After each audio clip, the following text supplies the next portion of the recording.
Yes, you read that correctly. Today I'm going to be making ramen with a tomato in it. Why? Because I'm a psycho.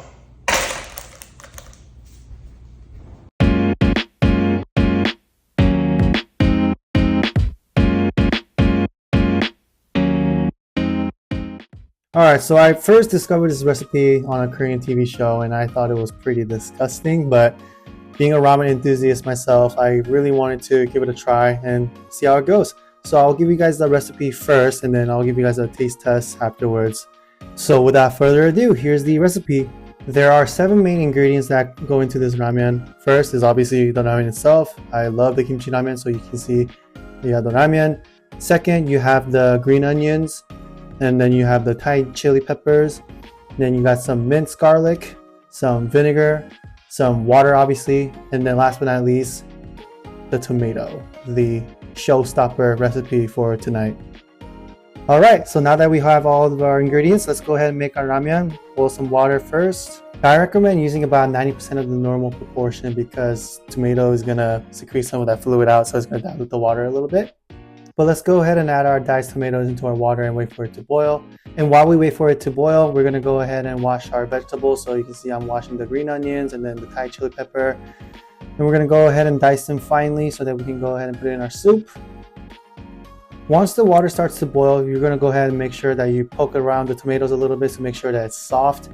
Once the tomatoes are soft, that's when you know you're ready to go. So you can go ahead and start putting your ramen packets, the good MSG, healthy MSG all the way.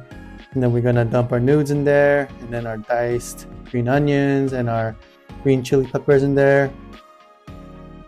And then once our noodles are soft, we can go ahead and put in our half a tablespoon of the minced garlic, and then a full tablespoon of the vinegar. And then we're just gonna watch it boil and cook. And then once it's done cooking, this is what the finished product should look like. Now visually, I'll admit it is hella confusing because there's diced tomatoes in there, but there's a reason why we eat with our mouths and not with our eyes. So without further ado, here is my first taste test and my honest reaction.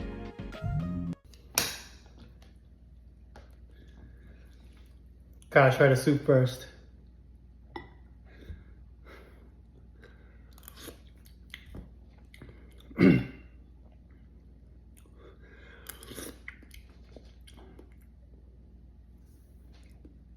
Oh, wow, that is spicy. I think I put a little too much Thai chili pepper in there, but it's pretty good.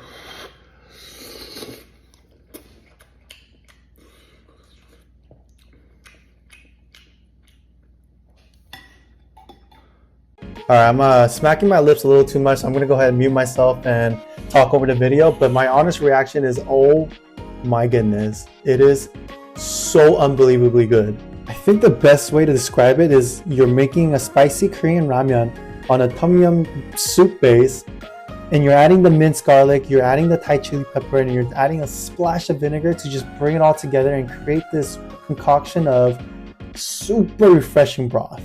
Like, I can see why Korean people call it the haechang ramen or hangover ramen, because it does feel like your stomach is just being cleansed out.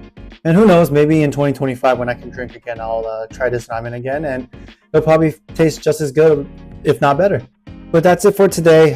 If you guys know any crazy or wacky ramen recipes that you guys want me to try out, let me know.